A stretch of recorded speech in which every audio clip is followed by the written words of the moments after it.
Tony Romo has officially been fired by CBS after 9 seasons in the broadcast booth. After days of speculation and silence, the former Cowboys quarterback is finally speaking out about what happened. So what did Romo say, and what really led to CBS making this decision? Let me break it down. Let's start with the moment nobody saw coming, because for 8 straight days, nobody was saying anything at all. In the 8 days since Tony Romo was arrested in Wisconsin for suspicion of operating while intoxicated, CBS had said nothing. Not a press release, not a leak, nothing, reporters called. Sources went quiet. The booth partner who's called games with Romo since 2017 wasn't talking either. And then on a Friday morning, the network finally spoke in a 1-sentence press release. Tony Romo is on leave from his role at CBS Sports until further notice, 8 words. That's all it took to blow up the sports media world. The release is very specific in saying Romo is on leave. That means he hasn't been fired and he's still with the company. But here's the part that made people sit up. CBS said former linebacker J.J. Watt will join CBS Sports' lead NFL team with Jim Nantz and Tracy Wolfson in Romo's absence, and confirmed that it will release the remainder of our NFL on CBS roster at a later date. That's not a small tweak. That's the top broadcast booth in American sports TV, rebuilt overnight, weeks before kickoff. So how did we get here? Rewind 8 days. Tony Romo has been arrested on suspicion of operating a vehicle while under the influence. According to the Milwaukee County Sheriff's Office's arrest report, Romo performed poorly on field sobriety tests after getting stopped while driving south on Interstate 43 on Thursday. Sheriff's officials said Romo was taken into custody, booked, and released. He was coming from a golf tournament. The arrest came after Romo competed in the Wisconsin Amateur Championship. Body camera footage would later surface, and it did not do him any favors. The former Dallas Cowboys quarterback told the officer he was coming from a golf course and insisted he had consumed 0 drinks before asking to call his attorney. When asked to step out of the vehicle, Romo responded, "Because I'm coming from a golf course, you think I'm drunk." The arresting officer wasn't buying it.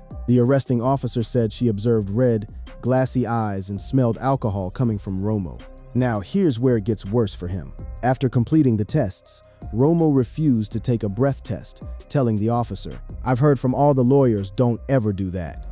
Romo was cited for first offense operating while intoxicated and refusing to submit to a chemical test. On top of that, he was also cited for having an open bottle of alcohol in the SUV he was driving, unsafe passing on the right, and refusing to take a test for intoxication after he was arrested. An inventory of his vehicle turned up more trouble.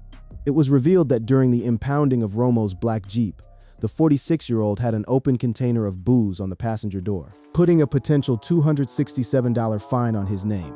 3 named voices reacted almost immediately, and none of them agreed with each other.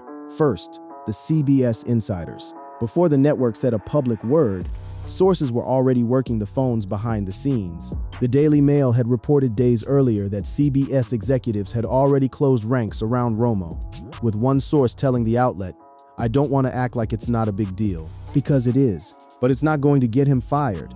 A second characterized the arrest as a lapse in judgment, rather than anything approaching a fireable offense, noting Romo had reached out to his bosses almost the moment it happened. Second, the broadcast veteran who predicted CBS's silence before it even happened. Boomer Esiason went on his radio show and laid it out cold. "The Tony Romo thing is pretty cut and dry," Esiason said on his WFAN sports radio show Boomer and Geo.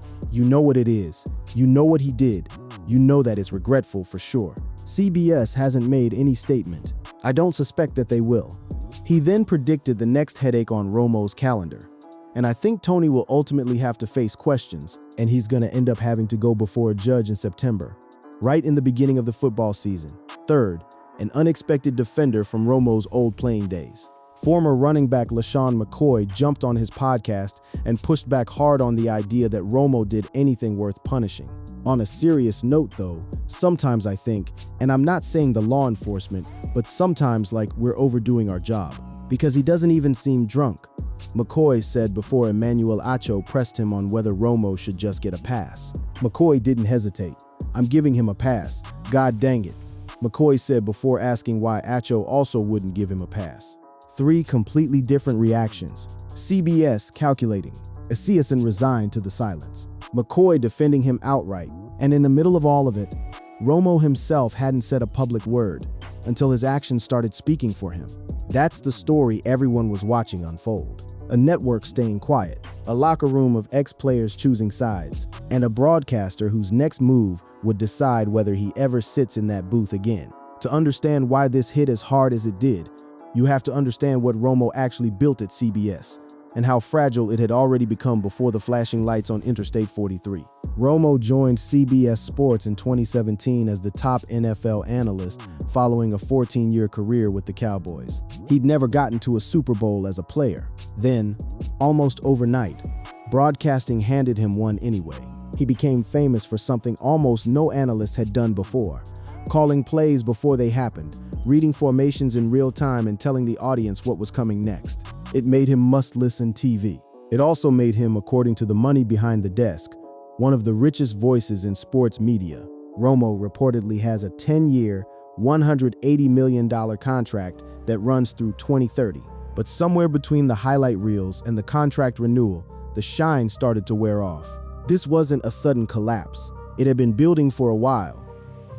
Romo has sat beside Jim Nantz on NFL on CBS since 2017, carrying a reported 10-year, $180 million contract through 2030. Yet the chemistry that once defined the pairing had grown increasingly difficult to locate. The Athletic's Andrew Marchand observed in January that Romo doesn't appear as if he does the homework, and separately that whatever trust once bound him to Nantz is not there.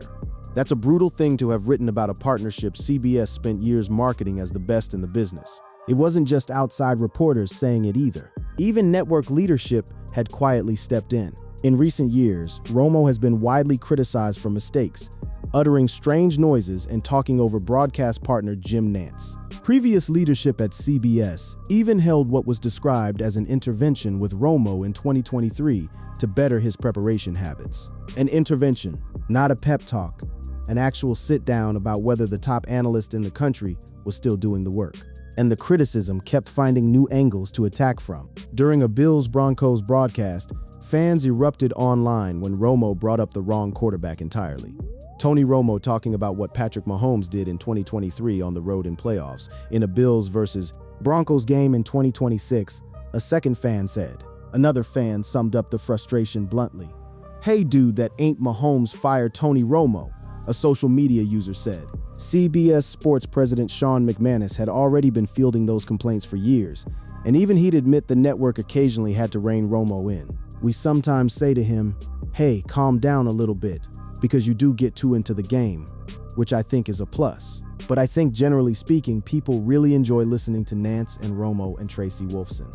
McManus still defended him publicly, insisting, "I do believe that because of some of the criticism, most of which I think is undeserved, I think it's an important game for him no matter what."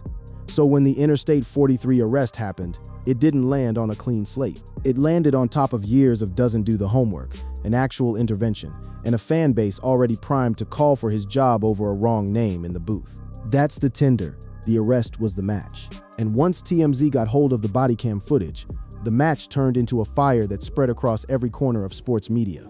Body cam footage of that arrest was published by TMZ on Tuesday.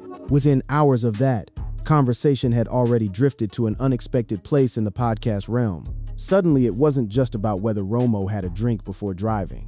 It was about whether the officer had it out for him, whether he'd get a pass because of who he used to be, whether 9 years of Sunday afternoons could survive one night on a Wisconsin highway. The tension inside CBS only got sharper because of timing. The NFL regular season begins Sept. 9, a couple weeks before Romo's scheduled court appearance. CBS has just one nationally televised preseason game on its schedule on Aug. 28, but its lead announcing team typically doesn't work preseason contests. In other words, the clock wasn't just ticking toward a court date, it was ticking toward opening weekend. With a courtroom appearance landing right in the middle of the season, CBS had built its NFL marketing campaign around. That's the backdrop nobody was talking about in the first 48 hours. Not just an arrest, a slow burn credibility problem that had already made Romo the most argued about man in sports broadcasting, arriving right as the clock ran out on plausible deniability. Here's where the story stops being about Romo the person and starts being about Romo the contract. Because once lawyers and network executives get involved, everything becomes a math problem.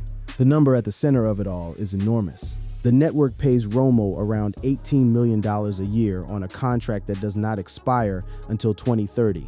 That's not pocket change you write off because of a bad news cycle. And crucially, that contract has real teeth even in a worst-case scenario.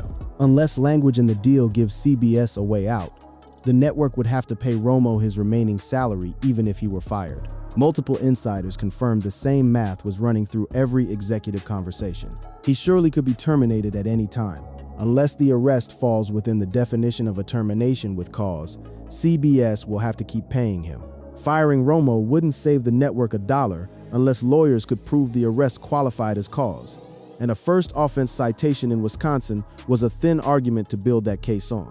Which brings us to a detail that quietly reshapes the entire story: how Wisconsin actually treats this charge. Wisconsin generally handles a first offense as a civil traffic violation rather than a crime.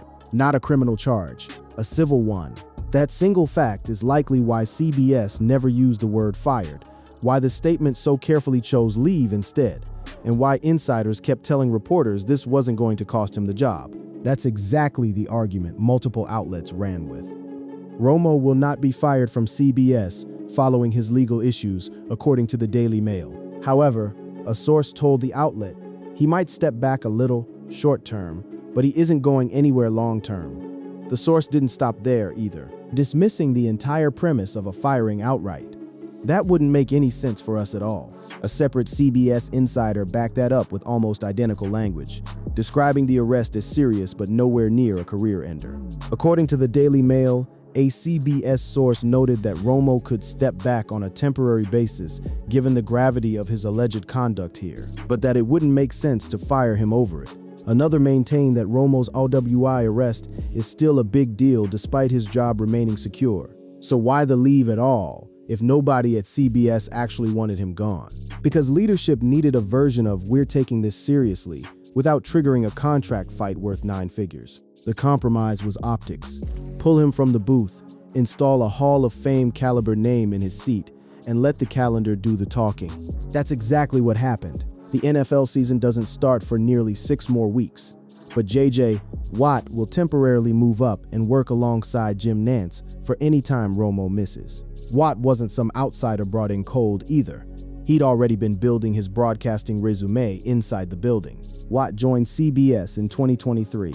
He was an analyst on the NFL Today for 2 seasons before teaming with Ian Eagle on the network's number 2 crew beginning last season. CBS Sports chairman Sean McManus's own words from months earlier now read like a preview of exactly this moment. Long before the arrest, McManus had been asked point blank whether the network would ever cut Romo loose, and he answered with a wall of numbers instead of sentiment. According to Michael McCarthy of Front Office Sports, there are people at CBS frustrated with all the criticism surrounding Romo. Considering he's under contract through 2030, the network doesn't plan on getting rid of him.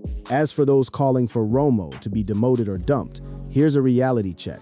CBS has a Super Bowl in 2028. Romo's under contract through 2030.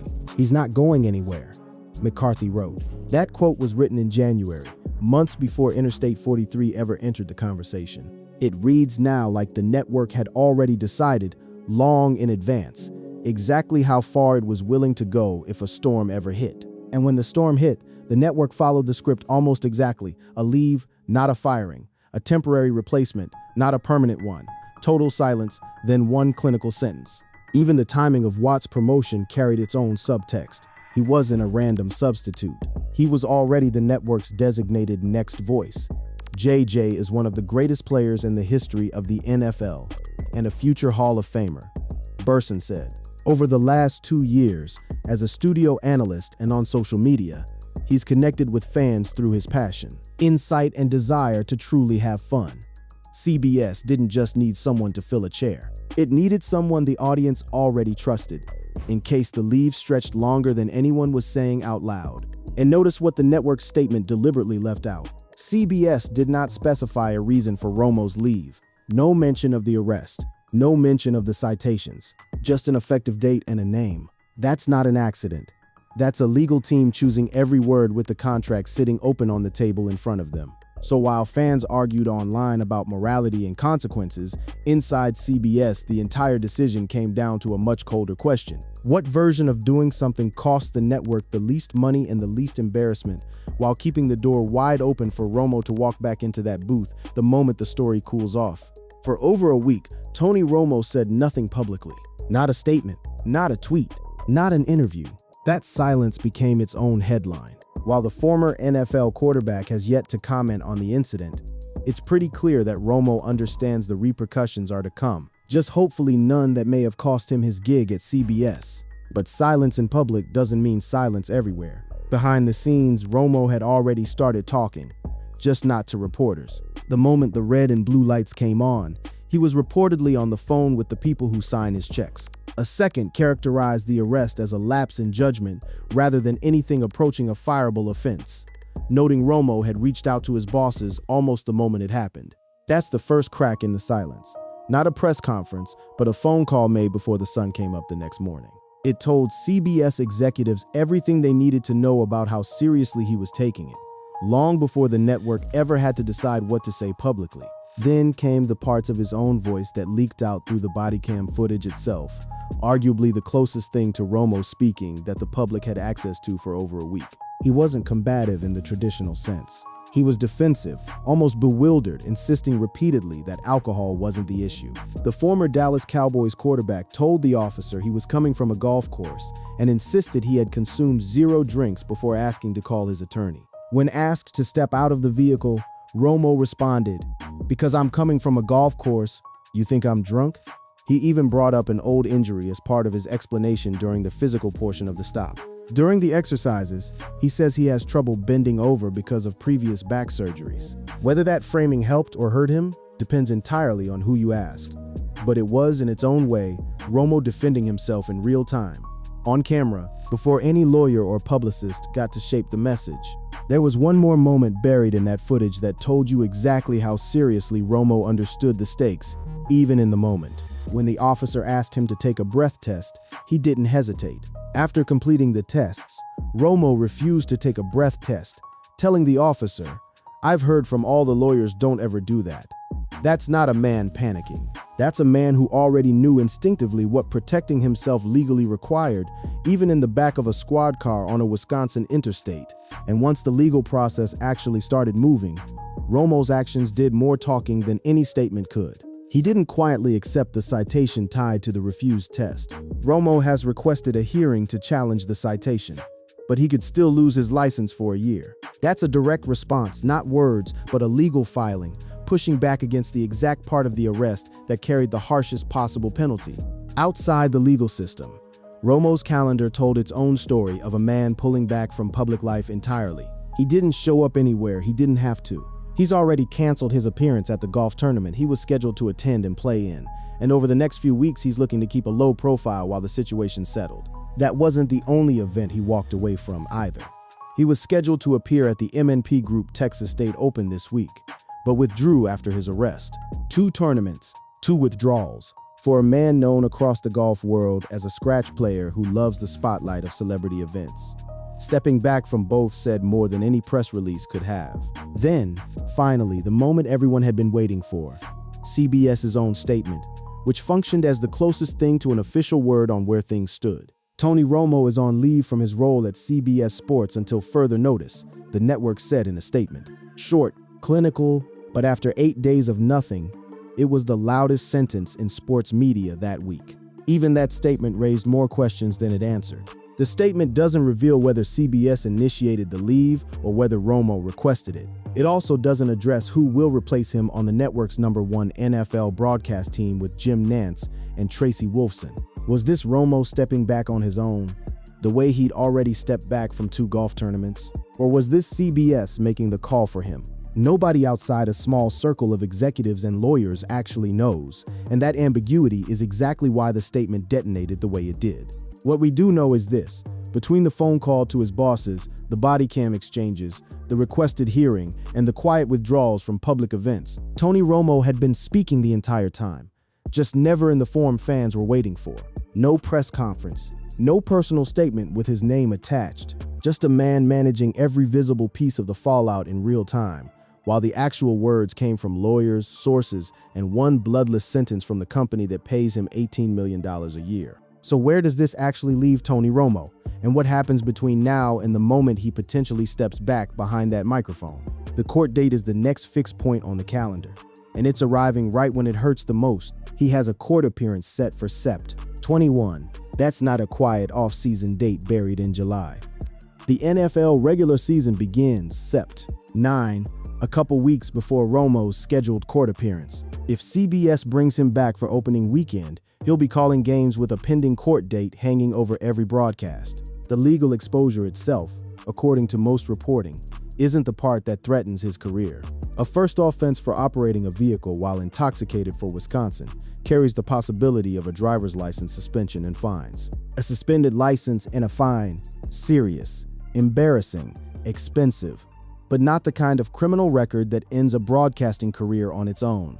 The bigger threat was always the refusal citation and what it does to his driving privileges, not the underlying charge itself. Inside the industry, the read on his job security has been remarkably consistent from source to source, even as the public conversation raged. For the time being, Tony Romo will probably stay with CBS after his OWI arrest. Nobody credible was predicting an outright termination. The disagreement was only ever about how long the leave lasts and how CBS manages the optics between now and kickoff. Jim Nance's own position matters more here than almost anyone realizes. And as long as Nance wants to continue working with Romo, CBS seems unlikely to make any drastic change.